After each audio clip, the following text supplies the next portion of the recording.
What's going on YouTube, it's AyoRichie here, and in today's video I'm gonna bring you lot the Leo guide that everyone's been waiting for, that they've been asking for in the comment section on my Twitch channel. They've been wanting it, so here it is.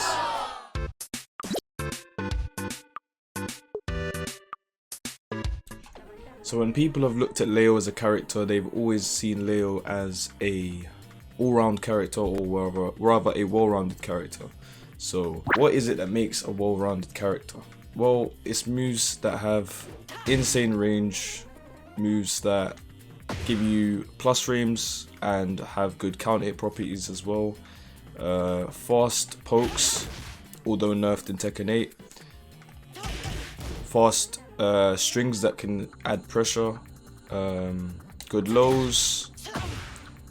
Homing moves.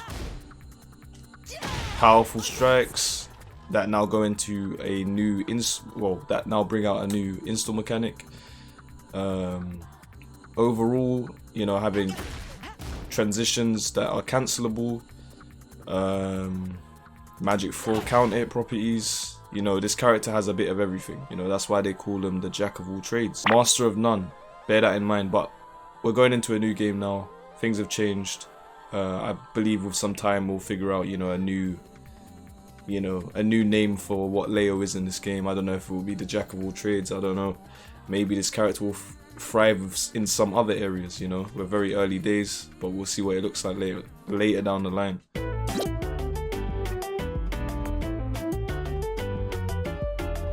Let's start things off by talking about Leo's best moves to use just in general, just as you're kind of getting a feel for the character. So, you kind of go into a match.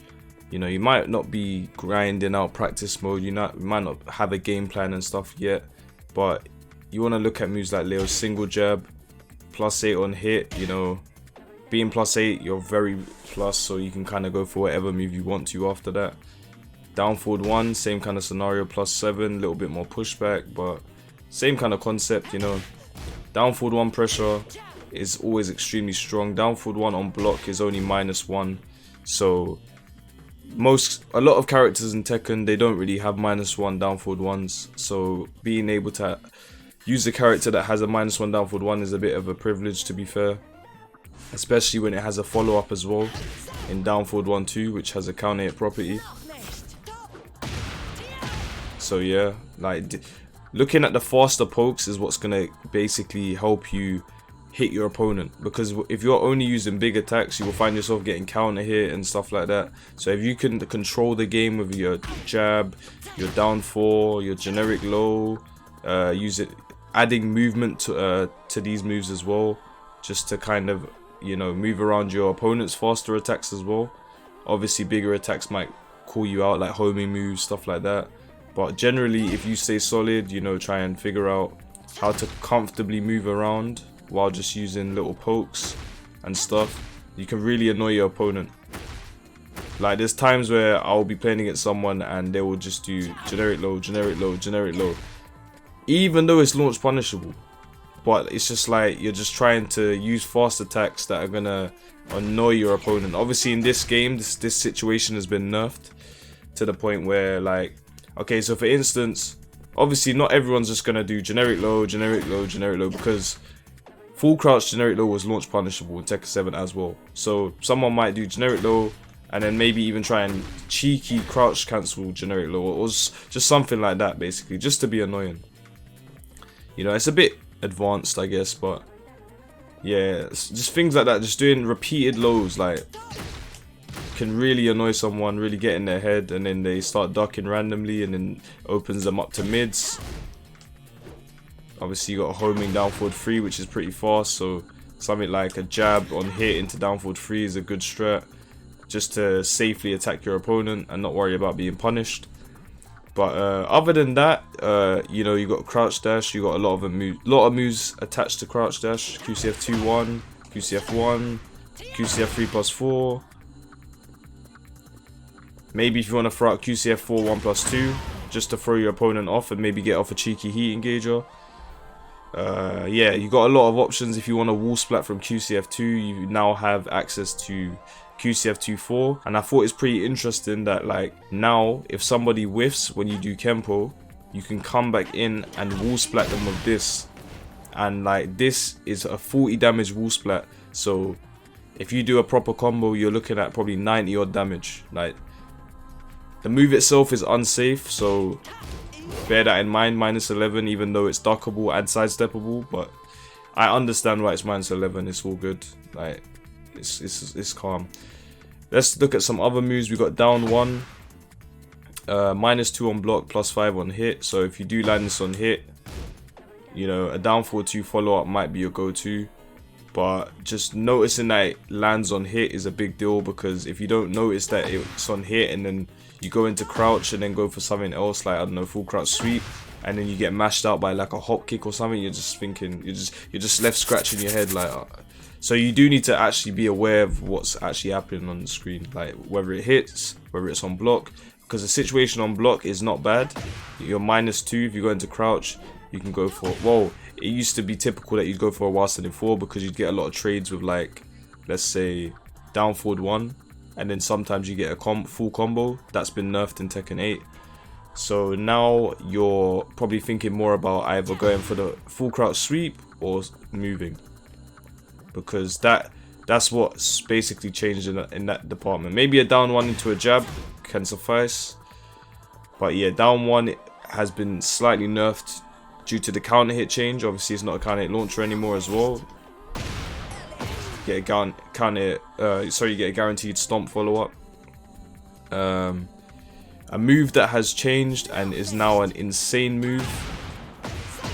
We have down 2 counter hit, full launch. So down 1 and down 2 kind of swapped roles, but they've buffed down 2 even more so than what down 1 was in Tekken 7. So pretty cool change. +4 on block, so you can kind of pressure your tool. You can pressure your opponent with it quite a bit, get them to respect you, and then go for like down forward 1, which is a frame trap, or just generic low, or yeah, just kind of use these tools that will get your offense, you know, really kicking. That's what you need to utilize early on. And then obviously the defensive side of things, when people are rushing you down, you know, you have my replaying tips and stuff for that, where you can kind of get involved and just see what options you could have done differently to deal with your opponent. And that's when you learn how to play the game. Like, that's really when the learning process starts, because it's all good being good offensively, but then there will be times where you just get rushed down and you're just like, okay, what the hell's going on here? So yeah, Kempo, like I said, this right here is super strong. Can come back in and get decent whiff punishes. Can just, if you see that they're like coming in when you go for it, you have a counter hit launching high. So there's that option as well. It will work more than you think. Other than that, I feel like Leo's counter hit game is very like sick in this game. Like, I feel like in this game not many characters have great counter hit tools, but like Leo's Magic Force still doing huge damage. Like, this is literally the damage that you would have got in Tekken 7, like near enough. Like, it's silly. Huge damage, like nearly 60 damage, I think. So yeah, I mean, overall I think Leo honestly benefits so much from like the Tekken 8 changes. In terms of like Tekken 7, Leo was super strong, super cheap. People weren't happy fighting Leo, understandable. But in Tekken 8, I think it's more annoying because there's so many different transitions you have to look out for. Forever just changing stances, like, can be very annoying for sure. Loads of random plus situations, just high crushing, low crushing. Like, it's such a bizarre character to fight. So yeah, I think Leo's going to be a very, very strong character in this game. I don't know what it's going to look like after the first patch or first couple patches.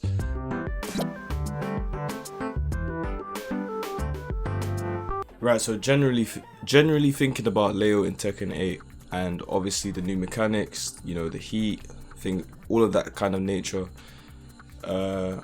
Obviously people are at a certain point now where they're thinking, when do we want to access heat? Do we want to do it early? Do we want to do it later on, just to, you know, be very oppressive right at the end and, you know, force situations to basically confirm the win, instead of using it early, running out of heat, and then your opponent gets their heat, and then, you know, you kind of get rushed down, and basically, you know, you feel like you just can't, you feel helpless because you don't have heat available. So some moves are obviously attached to heat, maybe as a way of like balancing them. I feel like it balances them a little bit, because Leo's while standing 4 1+2. This is a move that was like arguably the best while standing punish in Tekken 7, and it used to wall split from quite a distance, and people didn't really like that in it. And in this game, while standing 4 1+2 is a heat engager that doesn't wall split. So I feel like this is how they've like gone on to nerf the move. Obviously in heat, you can get a follow-up now where while standing 1-4-1 will pick up off the ground. This happens in open field, at the wall, it doesn't matter. So this is how they've managed to balance while standing 4 1+2, which is a move that gave people a lot of like stress. They really did not like the fact that Leo had that move. But in this game, I think they managed to balance it pretty well. You know, the only time where it's really, really strong is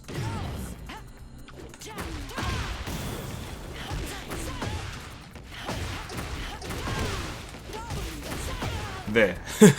Right there. That right there is very silly. Well, I get it, 11 frame move that leads to 84 damage, but the thing is, it's quite situational, so I don't think it's the silliest thing in the world. Because while standing 4 1+2 was such a pain for people in Tekken 7, and I know it's a big talking point when talking about Leo in general, so I thought I would highlight that first, and now we're going to go on to obviously the other heat engagers and stuff, and take a look at how Leo looks in Tekken 8, and if Leo adjusts well to Tekken 8, because that's the main thing. People want to know if the character is strong, or the character is weak, or the character is mid tier, you know, it's etc, etc. So yeah, we're gonna look at the other heat engagers, see what they do, and obviously, you know, place our judgment. So a new move Leo got in Tekken 8 is down back 2-4. This move right here, and as you can see from the frame data below, you are +17 when you do a heat dash. So after engaging, you can go for things like a run-in 3-for-3, uninterruptible. Obviously, you can go for this move again, which is hit confirmable. There's a huge delay between the attacks, so you can actually hit confirm this move. If you fail to hit confirm it, it is mid-high, so you risk getting duck and then launch punished for your troubles. So try and see if you can hit confirm it. If you can't, it's not the end of the world. The move by itself is very strong. If you land it on hit, it's +5. So you can go for things like down forward 2, they can't sidestep. They can do other things like maybe power crush, parry, some evasive tools, you know, there's stuff like that. But it's not a bad option. Also down forward 3 if you want to be safe. Those type of things. Down 4, you know, jab strings, all of that type of stuff. It's a very good move to just use by itself as well. Recovery is not too bad. It's a very, very strong tool that they've given Leo, because if I heat engage and then land it again,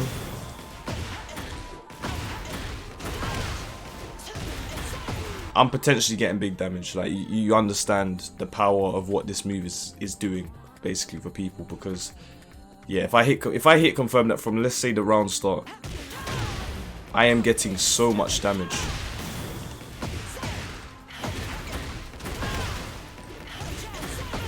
Like, you get the point. Like, I'm taking like what, 3/4 of your health bar from round start. Like, it's silly. It's very silly, but that option is open. When you heat engage with Leo, you're gonna notice that obviously Leo has glowing hands, which gives Leo access to follow-ups on a few strings. So forward 2-4-3, which wall splats, back 3-1-2, doesn't wall splat, but mid string that is only -13 and hit confirmable. And then also we have down back 4-1, 1+2. So yeah, these 3 strings are available when you have lightning glare, the stance is called. Alright, so Tekken 8 has been out a few days now, and obviously I've had a lot of time to just, you know, play the game in ranked, run into a lot of strong players and things of that nature.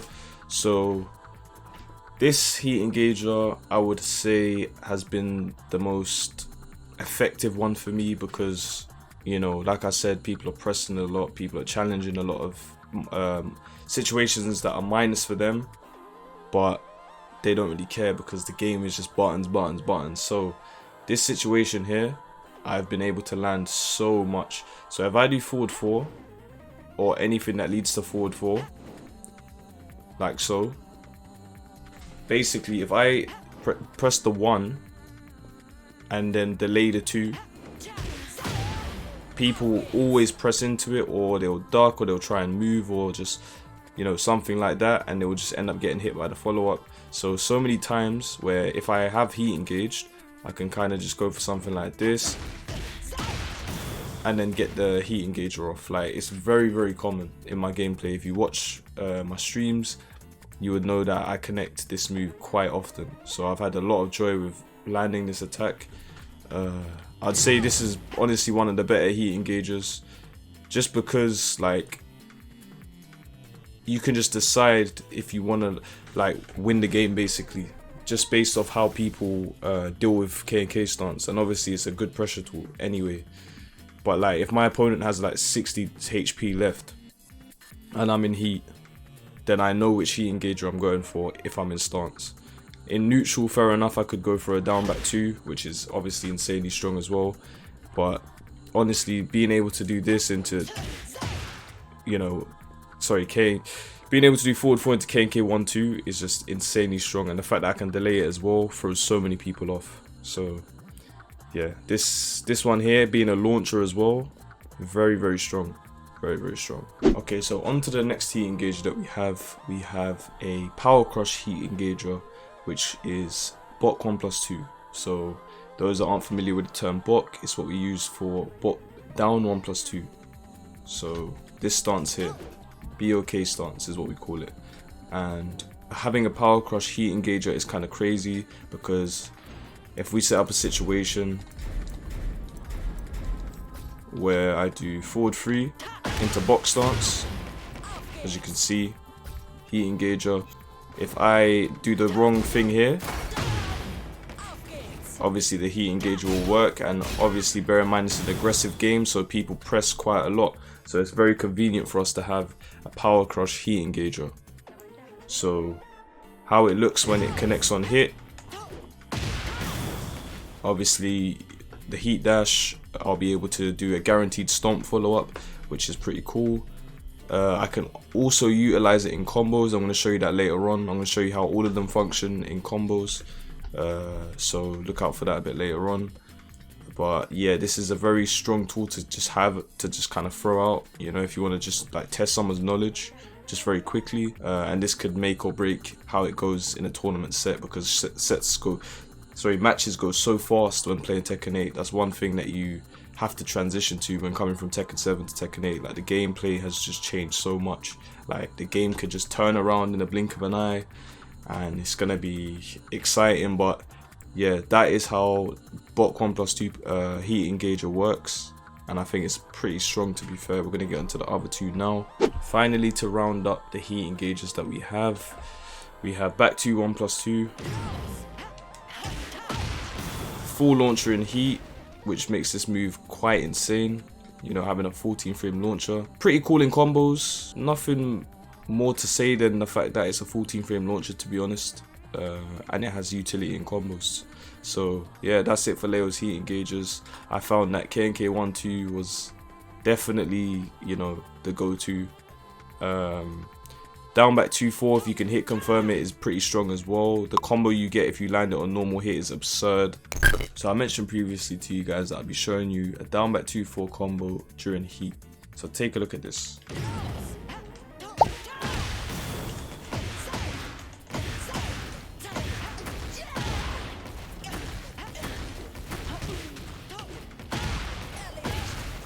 Stomp guaranteed. Lightning glow once you finish with the combo because you went into heat. I'm just going to put my thumbs up. Other than that, we're going to get into the heat smashes now, and then into the combos.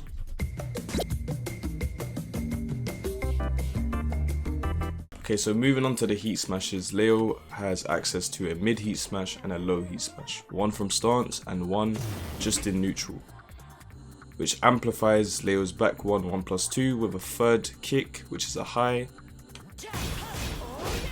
which cannot be ducked as the whole string jails. So this is very strong, and by the wall you're going to see just how much damage this does. It's pretty outrageous. A lot of people have been getting hit by it. Like, it's one of them things where you kind of just chill at the wall, just move around, and then out of nowhere you just let it go, and sometimes it hits people, sometimes people be pressing late, hesitating, you name it. We also have a heat smash from stance, which isn't really too strong. I feel like it's pretty good, but let's actually take a look at what this does on block just quickly. Okay, so -13 on block. I mean, it doesn't like take them to the wall or anything. You can get them on the wall, but it's like very situational. You know, you got to get the right spacing or whatever. So talking about the low smash, I mean, 20 frames fast. So like, yeah, it's alright, I guess. Can't be low parry. That's one thing to note. So typically people would try and, like, when they defend against K&K stance, if they ever tried to block the low, it would be a low parry. So I guess that's probably why they've made it how it is, just for the fact that if they attempt the low parry, they're gonna take damage for it. So yeah, that's just something to note in regards to the heat smashes. But I think they're pretty cool. I really do like the fact that I can do the low from K&K, and if they try low parry, they're gonna basically get hurt for it. That's a pretty cool thing for Leo to have in Tekken 8. Okay, so combo number 1 while in heat state.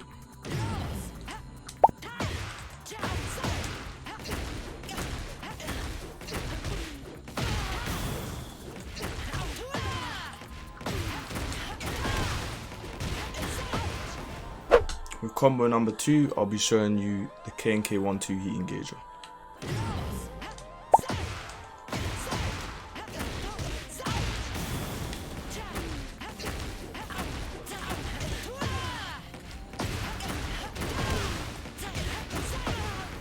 For more damage, try and land the while standing 1 at the very bottom of the low slump. As you could see, I missed it there, but if you actually land the bottom part, you get 91 damage instead of 89, I'm pretty sure, so worth going for. So for this combo, we're going to be using one of my more favoured heat engagers, down back 2-4.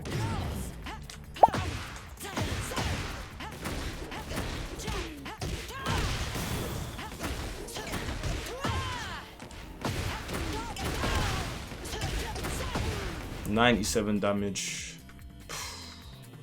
Next we'll be using while standing 4-1+2 in a combo.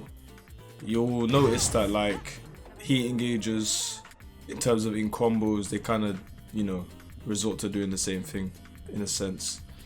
Even if they have a different animation, you know, still getting the same kind of combo enders after landing them. So check out the combo.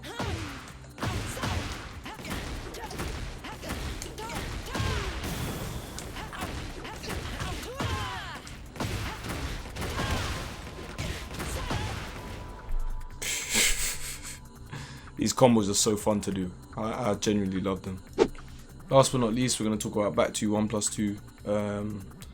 Again, these heat engagers, while already in heat, if you do them in combos, I don't know if people even think that they're supposed to be used in this light, but I just thought I would showcase it to you if you wanted to see what combo routes you can take. So let's take a look.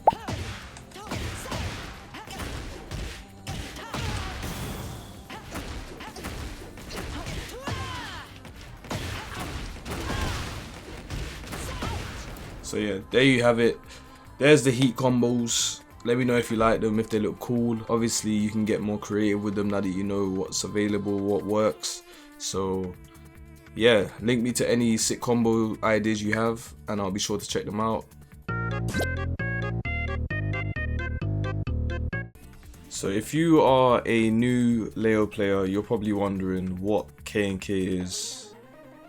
And it's just forward, it's basically just forward 4. That is what K&K is, straight up. everyone you'd speak to about Leo, they'd be like, K&K, Bok, all of this, but forward 4 is K&K. And how do we get to K&K? We have a few ways of getting to K&K. We have 3-2-4, we have back 4, 1-4, we have forward 4 by itself, we have Bok 4, we have 1-4. So there's quite a few ways of getting to K&K. The one that I would say is the most effective is obviously back 1-4. This is like the most iconic. So if you want to start pressure, back 1-4. Typically you would see a lot of Leo players just doing this in neutral to pressure their opponent. And then obviously on top of all of this, you have options from K&K. You know, what would be a stance if you couldn't attack from that stance, you know? So we have options. We have K&K 1-2, which is a heat engager. K&K 2, which is a counter hit launching high chop. We have K&K 3, which is a hop kick.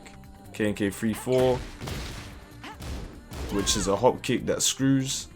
We have K&K 4, which can go into crouch dash, and you don't have to go into crouch dash.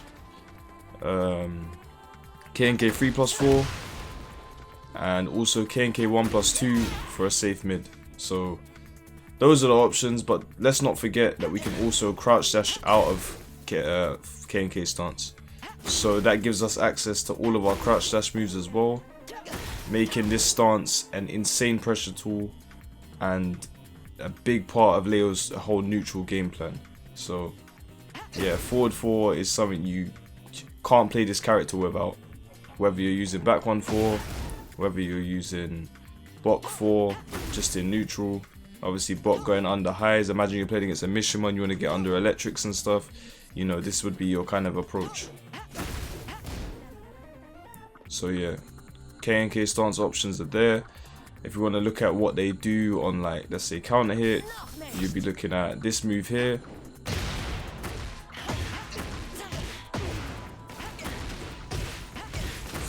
Full combo. You'll be looking at this move here.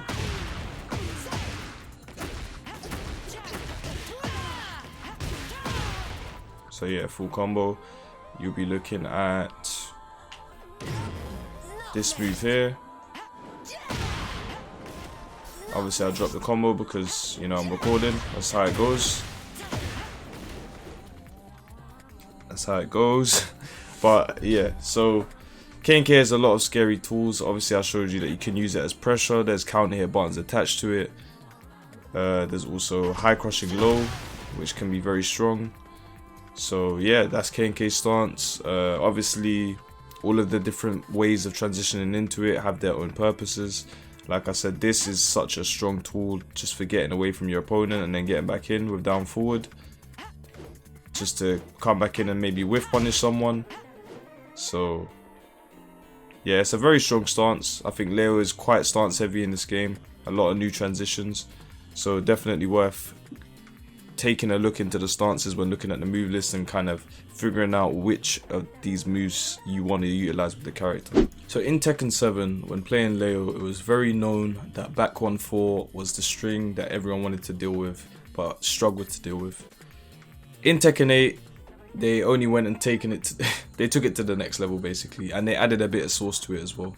So we're going to talk about back 1-1+2. Back 1-1+2, this move, +9 on hit, -9 on block, can go into box stance, so that's the source right there. That right there is the source. So obviously back 1-4 would go into K&K, like so, but being able to go into box stance where we have access to a power crush is what is going to really mess with our opponent's heads. Because if you think of it this way, so if I transition into Bok, I'm +11. So if I go for Bok 2, let's see how fast Bok 2 is. Bok 2 is 19 frames. That means they cannot interrupt Bok 2. They can't sidestep. The best they'll get is a parry, which is a huge read. So, you know, the situation is so in your favor. So +11 in Bok 2. Not only do we have that, but we also have plus on block Bok 3, which is a high attack that obviously can be ducked, but also does chip damage. So we have that option. Obviously a low crush, Leo jumps high in the air, so you can obviously go under some low attacks if they do a low attack, whatever. But that's more so like on block, like if they do a low attack late after blocking back 1/1+2, you know, Bok 3 can come into play, depending on whether the low high crushes or not. So there's that option. We also have Bok 1/2, which is our fastest button from Bok stance. So if I do into this is the fastest option, and it is a natural launcher. So bear in mind it's -14, so it's probably not the best thing to just throw out. But then also we have Bok 1 by itself, +9, and +9 is the same situation as this. So you can land all your big counter hits, you know, if they want to press. Down 1, down 2, obviously it can be interrupted, but you know, why are they pressing that -9? I understand that the game promotes it, but it's such a risk. Also we have Bok 4, which obviously leads to K and K stance. So you can go from this, from Bok to K and K with 4. So BOK 4 is the input. So something to note is that when you're in heat, you can do and then go for your heat smash.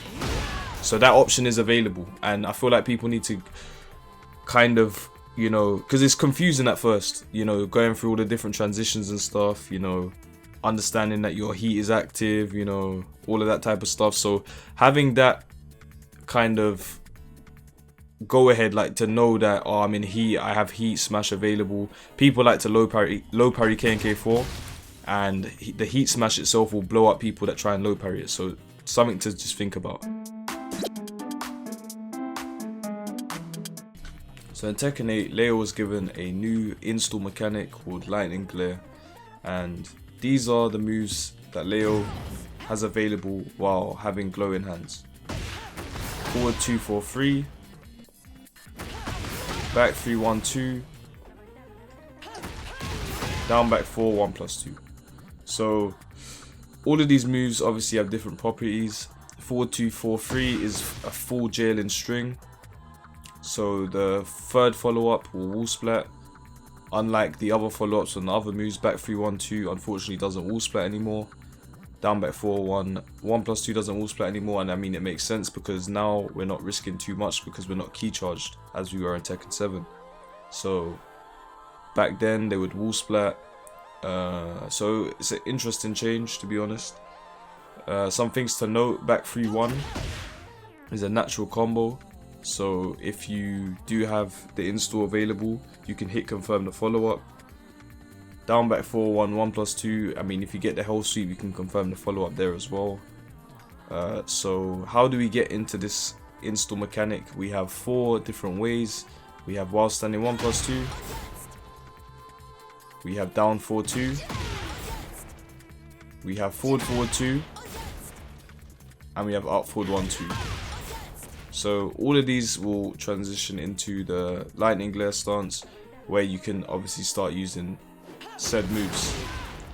So forward 2-4-3, something to note is that it's +1 on block, and if you go into Bok stance, you're going into Bok stance at +4. So you can frame trap your opponent with Bok 1.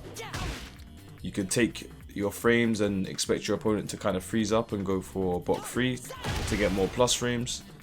You can go for Bok 4 to, you know, keep pressure going. Obviously I've mentioned Bok a few times in the guide, so you'll know the options by now, I'm sure. But yeah, that's basically Lightning Glare stance. Something to mention is that when you activate heat, you actually have 3 uses of the Lightning Glare stance if you use them all straight away.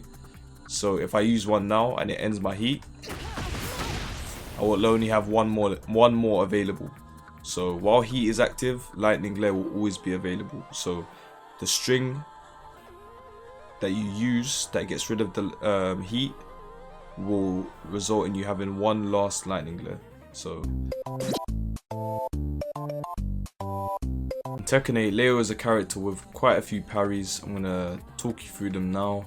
So we have up back 1, which will parry mid and high kick attacks. Will not parry punches, so just kicks. We have back 1+3, which will parry punches and kicks and has different animation for each. We also have back 2+4, which is a punch reversal and also a kick parry. And then we also have a sabaki, which can launch, depending on the attack that is sabaki'd, it can be easier or harder, which is quite interesting still. It definitely makes things interesting for the character. The pickup is rather hard. I'm gonna try and show you what the pickup looks like and the combo that you can get from it. But yeah, so let's look at up back 1 first. So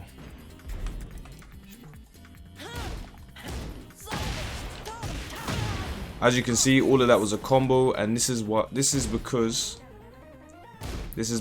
you are +14 after landing the kick from the parry, and therefore you can go on to use back 2 1+2.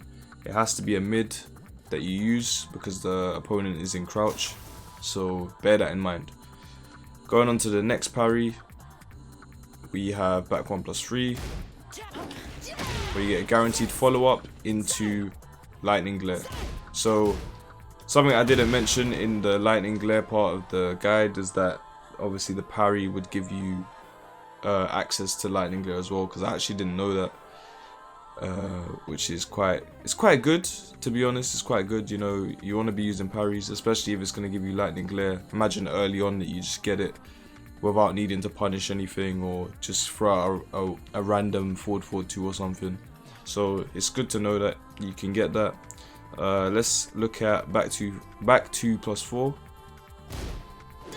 There's a back 2+4, as you can see. Just drops the opponent on his back, and yeah, that's all you really get from that parry. I'd imagine you get some oki. That's something to always think about as well. Like, what is the situation after I land a parry? Depending on what it is. Obviously, if I do back 2 1+2, he engaged, and you know, he engaged the situation. You know, the game is the game. So last but not least, I mean, I guess we'll show the animation of what the punch reversal looks like, because it makes sense. So let's take a look at that. Sorry, wrong move. Alright, let's go. So yeah, reversal. If your back's to the wall, you get a wall splat, and then most likely you'll be able to get like Bok 1+2 into spike, which is insanely strong. You used to be able to get forward 3 Bok 2, but obviously the game has changed, so you're gonna have to figure out what is the strongest option from that. Going into the final one, we have the sabaki, and then this is just a generic combo that you can do. You can obviously get a lot more damage, but you get the point. It's a launching sabaki, very strong, safe on block as well, so sometimes worth the risk. Obviously you can get counter hit out of it. The other parries you can't get counter hit for doing. You can get throw counter hit for doing parries, but I believe that's it really. That kind of sums up the parries. As you can see, Leo has a lot of parries. Utilizing them is the hard part, because honestly it's a bit overwhelming at first, but I feel like if you kind of add it to your gameplay and kind of get used to doing it after certain things, it will just become natural for you, so it's definitely worth it. Okay, so something very interesting to note, which is a huge change going into Tekken 8, is that from crouch, for some reason, it's possible to like do quarter circle forward moves very quickly from crouch. So what I'm doing here is I'm going to do QCF1, and then I'll tap up, neutral, and then QCF1 again. And the move will basically come out instantly. It's pretty crazy.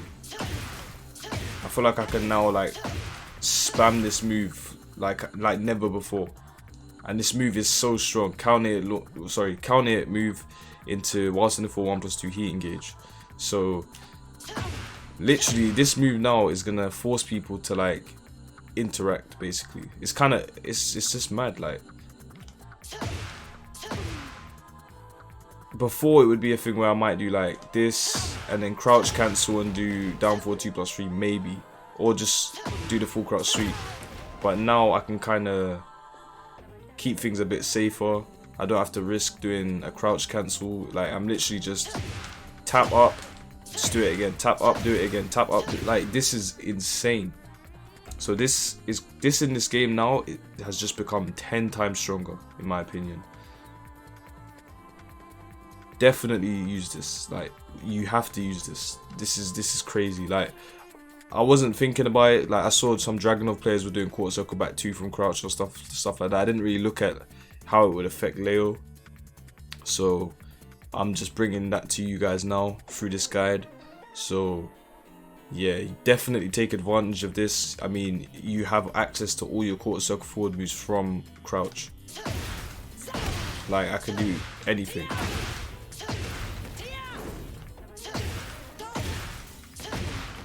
QCF2 from crouch.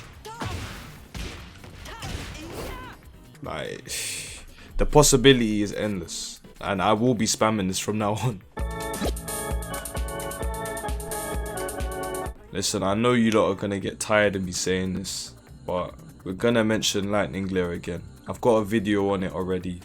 5 key things that Leo has in Tekken 8. I've mentioned it so much in this guide, but we're gonna mention it again. We're gonna mention it again because we're going on to punishment now, and Leo's punishment is pretty strong. We've got I guess 10 frame has been nerfed because we're forced to go into stance from 1-4 now, so plus 11 in stance. I don't even want to talk about the options after that. We're just gonna we'll just put that down as the best 10 frame that Leo has. 1-4 is the best 10 frame Leo has. 1-2, the damage is whack. I guess you can threaten the follow-up and also the high follow-up as well, but I don't really think that is that strong in my opinion. I feel like if you just go for 1-4 and hit into like a safe mid or K&K4, like if you take this situation and just go for the attacks that are available to you there, K&K2, I feel like you'll get a lot more leverage. Or like just that by itself, like just to be a nuisance, like things like that are really good. So that's the 10 frame. 11 frame standing, we have 2-2 plus 6, very close to your opponent, so you can apply 50-50s. Up forward 1-2, which can transition into heat, can transition into lightning glare, sorry, as you can see. Up forward 1-1 used to be a natural combo, but is no longer a natural combo, so can't use that anymore. We have back to 1+2 for 14 frames, or back to 1 if you don't want to go into heat. We also have forward 2-2. We also have forward 2-4. Forward 2-4 into crouch dash just for pressure and to take your plus frames. Down forward 2, 15 frame launcher. Hop kick at 15 frames 2. Down back 2-4. Long reach in heat engager. If you're already in heat, becomes a launcher. Obviously back to 1+2 would be a 14 frame launcher in heat as well, just to note. Up forward 2-1, 18 frames, but it's not really a punisher, I guess. Forward 1+2, long range 17 frame punish for moves like jacks down 1+2. I would say those are the main standing punishes. If we're getting into the crouching punishes, we're gonna take a look at things like while standing 4, 1+2, heat engager. But like I said, if you don't want to heat engage early, it might not. You might have to find a better punish, like maybe while standing 4 by itself, or maybe while standing 1+2 where it's possible. That's at 13 frames. If you do block some lows, you might want to punish it with a full crouch sweep, just for the extra damage. That is a common thing that people like. If your character has a full crouch sweep, it's quite common that if you block a low, going for the full crouch sweep is very hard for your opponent to block, so it's worth going for sometimes. While standing 2 at 15 frames, this is insanely good. This was a change in, I think, season 4 of Tekken 7, and it's lasted all the way up until now, so good that that's still a thing. Other than that, I'd say that's it for punishment, to be honest. Nothing really else to speak about other than that. I guess for while standing, you could do up forward 1-2 if the opponent isn't in crouch after their -13 move. Like so. But yeah, I'd say that's it for punishment. Leo's punishment is very good. I think it's been nerfed slightly, but it's still very strong. Definitely one of the best while standing punishers in the game still, with the while standing for 1+2. Even though it doesn't wall split, still does great damage. And yeah, Leo's punishment as well as pressure and heat moves and all of this different stuff going on, back 1+2, just controlling neutral, all of this is making Leo such a strong character in this game. And if you're picking up the character because of this guide or whatever, or just following my Twitch and stuff, you're definitely going to enjoy your experience and your time playing this character. So now, if there's anything missing from this guide, it would probably be the fact that I haven't spoken about my favourite moves to use with this character. And we're going to start off with the low attacks. So, we have down for 2+3, full combo, same as Tekken 7, -12, +5 on hit. And one thing that changed in terms of down for 2+3 is the fact that now, when you do while standing 3 on normal hit, so you're still +5, but now you have while standing 3-1 into box stance. So obviously we've spoken about this when going over basically the forward 2-4 while standing 3-1 situation. So basically the fact that this is so good now is that people will, you know, crouch for maybe a full crouch sweep or something afterwards. So doing this into box stance, it's super strong because this is -10 and people like to jab to punish it.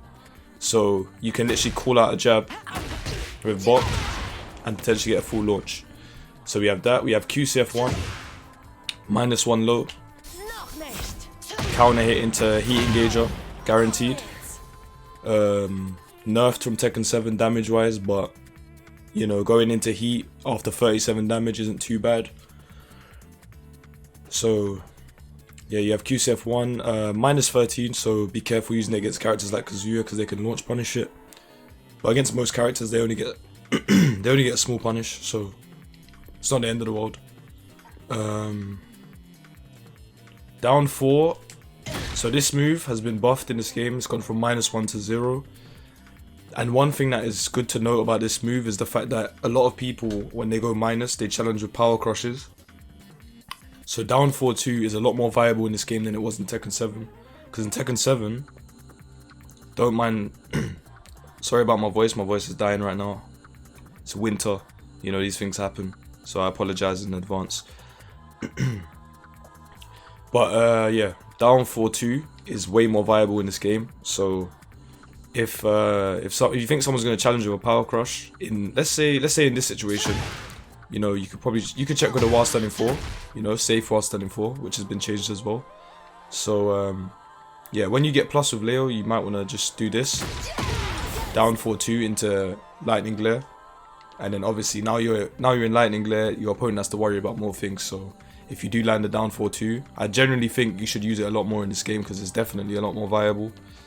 People try and get a punish out of everything as well. It's really hard to get used to moves that have low and then high follow-ups, like Nina's sidestep for 1 or 2. I don't know what it is, but that move has been eating me alive on ranked. So yeah, definitely in your plus frames, go for a down 4-2. Just to beat out heat burst, power crushes, all of that type of stuff. And also counter hits, you know.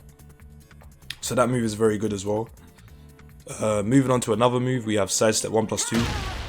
So noting that sidestep has been buffed in Tekken 8, this move will now be more effective just because of that. So you'll be able to avoid more things. On hit, you know, you can run up, get some decent Oki going without the fear of getting, you know, destroyed by a get up kick. You can bait spring kicks, you know, dash in, block, and then punish the spring kick because you'll be super close to them and most likely get a launch punish from it. So there's that. On counter hit, you can go for this, mostly guaranteed, but if they hold up, so bear this in mind, if they hold up, they can get up, I'm pretty sure. I don't know if you have the frames to always get this follow-up, So what you can do is dash up and then do stomp, or dash into down 4-2 for pretty good damage. So yeah, just bear that in mind. So don't always go for the, you know, depending on where you're playing at, not everyone's going to deal with it effectively, but that's just a note. Also, I just want to quickly mention, this isn't like a key thing or anything, but if you land this one, as you can see, you don't get the spike. So what you do, you attempt to go for the dash down 4-2, or you go for dash into stomp.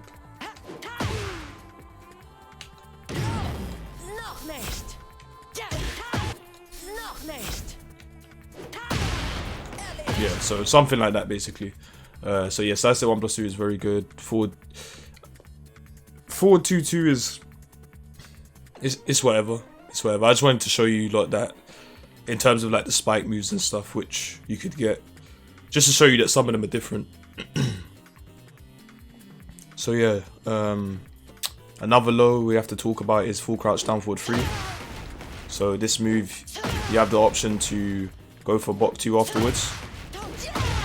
But bear in mind, this isn't very good against characters like Jack. For some reason, they go further away when you land it. So just keep that in mind. But what you can do against Jack in particular, or anyone in particular, is dash into up back 3. And the input that was changed in Tekken 8. So up back 3, it used to be up 3+4.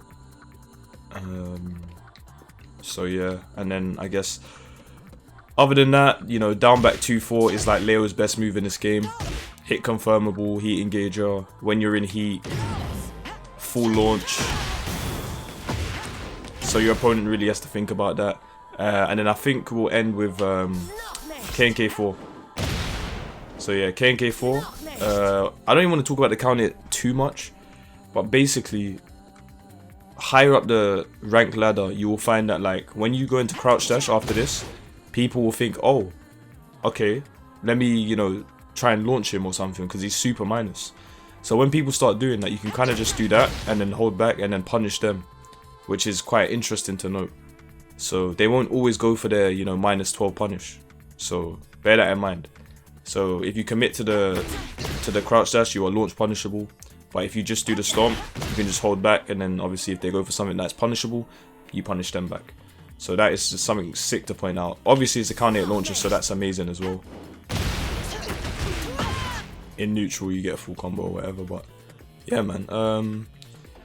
There's so much to talk about with this character. Up forward 2 is still in the game. It still does exactly what it did in Tekken 7. It's a, you know, it's a safe launcher.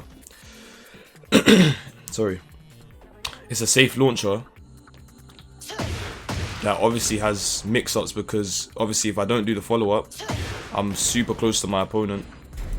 So I'm going to show you now. So if I just do up forward 2, look how close I am to my opponent. I can do any mix I want, even though it says I'm -14, they have to worry about the follow-up. So I have the mental frames most of the time. But obviously be cautious at the fact that it's -14, just in case. But then also, you can go into box stance, and sometimes people's 14 frame punishes, or if they jab or do any high, you can just blow them up with box stance. Mids as well get crushed, so things like down forward 1s, stuff like that. So just to scam your opponent, basically, you can do up forward 2 into box stance. But mostly up forward 2 I feel like is used as, if you just use up forward 2 by itself, it's used as a way of getting in and then mixing up your opponent with like hell sweep. Just doing it again, honestly, people will just randomly duck. But yeah, it's a very strong pressure tool. It's not really like forward 4, because forward 4 is actually plus, and they have to respect you to some degree. And then also bear in mind that there are some characters that can jab interrupt up forward 2-1. Not many people know this.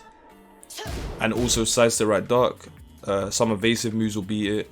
So just mix up your options. Definitely mix up your options, just in case you don't want to get blown up for just, you know, using it and then not knowing why you're getting blown up, you know. So there's that. Newly changed back 1+2 string. Now this string is interesting because it's kind of like a laser scraper of Devil Jin, but obviously none of it is safe, as you can see.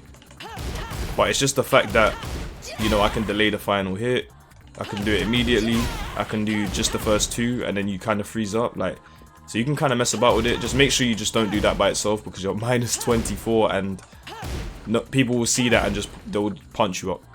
Straight up, they'll punch you up. You're getting punished if you just do that. So just be careful with the inputs. Try and get used to the change, because it used to be back forward 1+2, but now you can just do back forward 1+2 like that. Another move I've been using is, so the way I've been using it is like kind of run up and then forward 1+2. It's been catching so many people, and I don't know why. Like it's minus 14. Be careful against characters like Lars, Brian, who have who can launch punish it.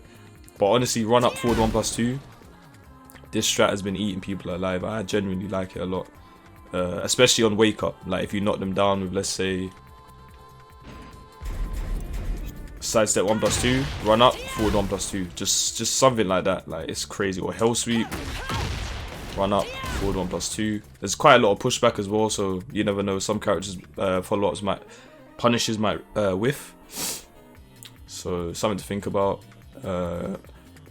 And then last but not least, I'm going to talk about this string here, because people don't duck this string ever.